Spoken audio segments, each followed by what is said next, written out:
Hello दोस्तों, जैसा कि अपनी पिछली कक्षाओं में हम लोग पढ़ चुके हैं कि संविधान और राज्य व्यवस्था में अंतर क्या होता है। उसके बाद बहुमत क्या होते हैं, बहुमत के प्रकार क्या क्या हैं। साधारण बहुमत हो गया, प्रभावी बहुमत हो गया, उसके बाद विशेष बहुमत हो गए। विशेष बहुमत के तीनों प्रकार हो गए हैं। इसकी अगली कड़ी में हम लोग देखते हैं कि भारतीय संविधान की प्रस्तावना। तो इसमें प्रस्तावना में क्या होता है दोस्तों, कि जैसे कि मान लीजिए एक गीता हम लोग मार्केट में देखते हैं बाज़ार में, तो गीता लगभग 400-500-600 पेज की होती है। उसके बाद उसका एक गीता सार करके आता है जो लगभग 30-35 पेज में समाप्त कर देता है समस्त गीता के ज्ञान को। उसी प्रकार ये प्रस्तावना भी होता है। किसी भी संविधान में जो प्रस्तावना है, उस प्रस्तावना में ये होता है कि इसके पूरे संविधान का एक सार होता है कि जो हमारा संविधान हो किस दिशा में जाएगा, किस आधार पे बनेगा। तो इसमें किसी संविधान के जो है आदर्श होते हैं, उसके उस संविधान निर्माताओं के उद्देश्य क्या थे ये झलकता है। उसके बाद शासन प्रणाली का प्रकार क्या होगा, ये सब चीज़ें प्रस्तावना में शामिल होती हैं। तो अगर प्रस्तावना की परिभाषा हम लोग देखें तो प्रस्तावना जो है वो किसी संविधान के लिए एक भूमिका या आमुख होता है, जिसमें संविधान के आदर्श, उद्देश्य और शासन प्रणाली का प्रकार होता है। और जो है एन ए पालकीवाला जो कि एक कानूनविद रहे हैं, उन्होंने इसको संविधान का परिचय पत्र भी कहा है। तो आइए हम लोग देखते हैं कि प्रस्तावना में हमें पढ़ना क्या है। तो जैसे कि हम लोग देख रहे हैं कि सामने प्रस्तावना लिखी हुई है कि हम भारत के लोग। तो यहाँ हम भारत के लोग यानी कि प्रस्तावना की शुरुआत किससे हो रही है, हम भारत के लोग। यानी कि भारत का संविधान जो है वो अपनी शक्ति कहाँ से प्राप्त करता है, भारत की सरकार। तो ये जो है भारत के लोगों से, भारत के लोगों से, जो कि ये यहाँ पे लोक प्रभुता को बताता है, लोक प्रभुता को, लोक प्रभुता को बताता है। अब इसको केसी हुइयर ने एक भ्रम कहा है। इसको अगली क्लास में हम लोग देखेंगे कि भ्रम कैसे है। केसी हुइयर हैं, आज जान लीजिए कि केसी हुइयर कहते हैं कि भारतीय संविधान में लोक प्रभुता एक भ्रम है। इन्होंने कहा है। किसने कहा है? केसी हुइयर ने। उसके बाद देखते हैं कि भारत को एक संपूर्ण प्रभुत्व संपन्न समाजवादी पंथनिरपेक्ष लोकतंत्रात्मक गणराज्य बनाने के लिए, यानी कि ये क्या है, समाज पर संपूर्ण प्रभुत्व संपन्न समाजवादी पंथनिरपेक्ष लोकतंत्रात्मक, ये सब क्या है, ये सत्ता का स्वरूप है कि हमारा जो राष्ट्र होगा वो कैसा होगा। ये इसके स्वरूप को दर्शाता है। उसके बाद ये स्वरूप को दर्शाया, इसकी व्याख्या हम लोग अगली क्लास में देखेंगे। इसके लोक प्रभुता एक भ्रम है, क्यों कहा जाता है, क्यों नहीं है। उसके बाद संपूर्ण प्रभुत्व संपन्न, इसका आशय सामान्य मतलब यह है कि जो कोई भी राष्ट्र जो है अपना निर्णय लेने में स्वतंत्र होता है, चाहे वो किसी भी प्रकार का निर्णय हो। समाजवादी, तो इसकी व्याख्या समझने में हम लोग इन सब सब शब्दों की व्याख्या जो है अगली क्लास में समझेंगे। लोकतंत्रात्मक का मतलब क्या है, समाजवादी का, पंथनिरपेक्ष का। आज की क्लास में बस इतना जान लीजिए कि ये ना तो मार्क्सवाद की तरह है, ना साम्यवाद की तरह। ये गांधीवादी समाजवाद पे आधारित है, ये समाजवादी जो व्यवस्था है। उसके बाद जो है सामाजिक, आर्थिक, राजनीतिक न्याय, विचार अभिव्यक्त, विश्वास, धर्म और उपासना की स्वतंत्रता, प्रतिष्ठा और अवसर की समता प्राप्त कराने के लिए तथा उन सब में व्यक्ति की गरिमा और राष्ट्र की एकता और अखंडता सुनिश्चित करने वाली बंधुता बढ़ाने के लिए दृढ़ संकल्प होकर अपनी इस संविधान सभा में आज तारीख 26 नवंबर 1949 ईस्वी को एतद द्वारा इस संविधान को अंगीकृत, अंगीकृत का यहाँ मतलब क्या हो जाएगा दोस्तों, अंगीकृत मतलब स्वीकार करना, कि हम स्वीकार करते हैं। अंगीकृत अधिनियमित है, अधिनियमित यानी कि लागू करते हैं, और आत्मार्पित सौंपते हैं आने वाली पीढ़ियों को। इसके बाद अब इसका एक एक मतलब समझते हैं। तो इसका मतलब प्रस्तावना जो है कितने प्रकार के जो है न्याय की व्यवस्था करता है। तो यहाँ पे जैसा कि लिखा है, सामाजिक, आर्थिक और राजनीतिक, यानी कि 3 प्रकार के न्याय की व्यवस्था करता है। उसके बाद कितने प्रकार की स्वतंत्रता की बात करता है, विचार अभिव्यक्त, विश्वास, धर्म और उपासना, यानी कि प्रस्तावना 5 प्रकार के स्वतंत्रता की बात करता है। समानता किन किन किन चीज़ों के लिए करता है, प्रतिष्ठा एवं अवसर की समानता, 2 चीज़ों में। ठीक है। अब ये देखिए, ये समानता का अधिकार आप पढ़ेंगे जो है 14 से 18 मूल अधिकार के दौरान। उसके बाद स्वतंत्रता का अधिकार आप भी पढ़ेंगे उसी में। उसके बाद विचार अभिव्यक्ति, विश्वास, धर्म की, ये अनुच्छेद 19 में है। इन सबको देखते हैं। उसके बाद हम लोग देख लेते हैं लोक प्रभुता जो है, ये भ्रम बताता है कि जैसे कि भारत के लोग। तो इसमें क्या है कि भारतीय संविधान में जो केसी हुइयर हैं वो लोक प्रभुता एक भ्रम बताते हैं। तो लोक प्रभुता भ्रम क्यों है, इसको हम देखने का प्रयास करते हैं।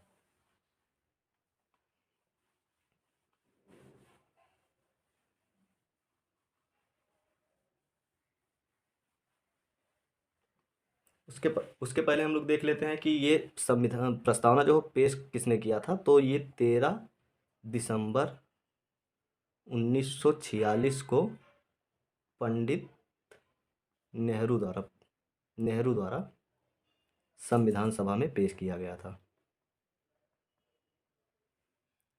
सभा में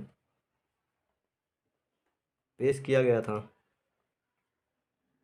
और इसकी जो स्वीकृति हुई थी वो कब हुई थी। तो ये हुई थी आपकी जो है 22 22 जनवरी 1947 को। 22 जनवरी इसकी सामान्य स्वीकृति कब हुई थी, इसको कानूनी रूप दिया गया था 22 जनवरी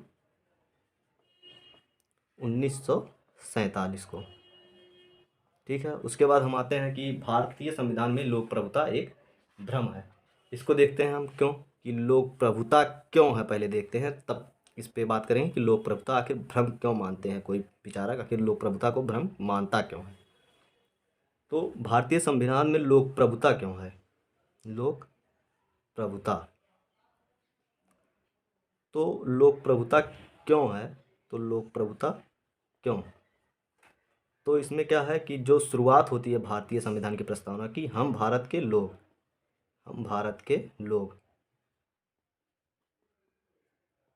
इससे शुरुआत और अंगीकृत, अधिनियमित और आत्मार्पित करते हैं, इससे समाप्त होती है। अंगीकृत, अधिनियमित और आत्मार्पित आत्मार्पित करते हैं। यानी कि जो भारतीय संविधान की जो प्रस्तावना उसकी शुरुआत होती है हम भारत के लोग, यानी कि भारत के लोग संविधान के द्वारा किसी सरकार को ये अधिकार दे रहे हैं। तो क्या है, संविधान की जो सर्वोच्च शक्ति है वो जनता में निहित है, जनता में निहित है। यानी कि जनता ही, जो सरकार है वो अपनी शक्ति कहाँ से प्राप्त करेगी, जनता से, इसलिए लोक प्रभुता है।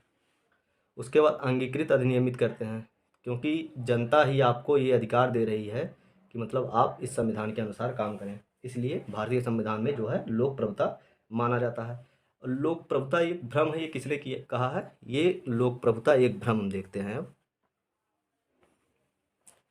लोक प्रभुता, लोक प्रभुता एक भ्रम,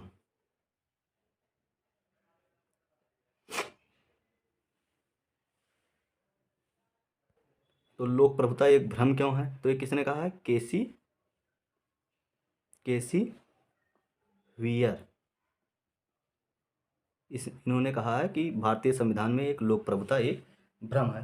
तो किस आधार पे कहा है, आधार क्या है, तो केसी हुइयर ने क्या है बताया कि जो संविधान सभा जो थी जिसने संविधान बनाया, संविधान सभा, ये अप्रत्यक्ष निर्वाचन पर आधारित थी। यानी कि ये प्रत्यक्ष निर्वाचन का परिणाम नहीं थी संविधान सभा, यह जो है अप्रत्यक्ष निर्वाचन पर आधारित थी, अप्रत्यक्ष निर्वाचन पर आधारित थी।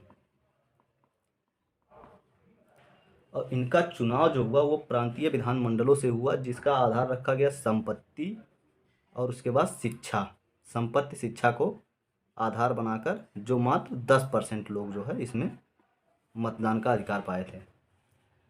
और उसके बाद इस आधार पे कहा जाता है कि जो संविधान में लोक प्रभुता है वो एक भ्रम है, केसी हुइयर के अनुसार। इसके बाद एक आधार और है, उसमें क्या कहा जाता है कि लोक प्रभुता संबंधी जो प्रावधान है इसकी आलोचना क्यों की जाती है। तो इसको हम देखते हैं कि जो संविधान सभा है, मानते हैं कि संविधान सभा में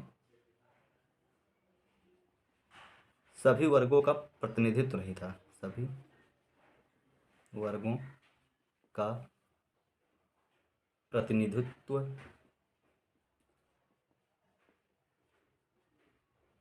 नहीं था। और यहाँ तक कि चर्चिल हैं, चर्चिल ने क्या कह दिया है कि भारतीय संविधान सभा सवर्ण हिंदुओं का जमावड़ा था। चर्चिल ने कहा संविधान सभा, संविधान सभा सवर्ण हिंदुओं का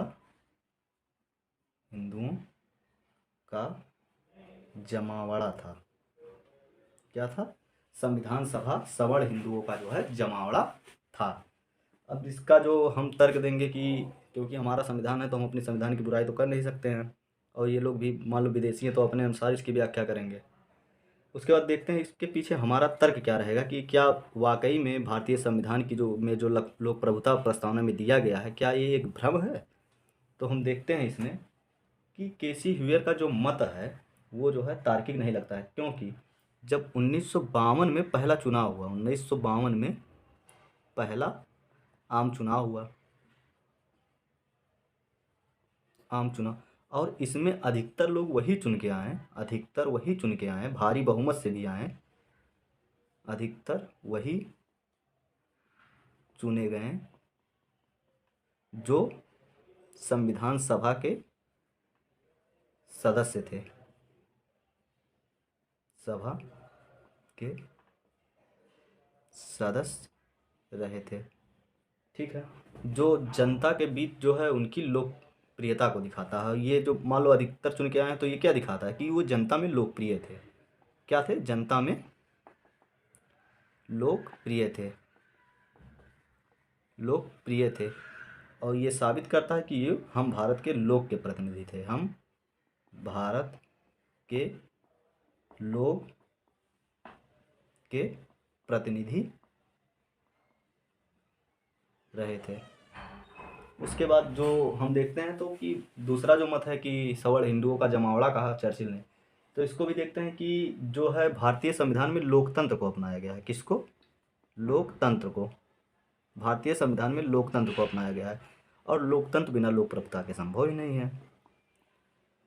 लोक प्रभुता के बिना संभव नहीं है।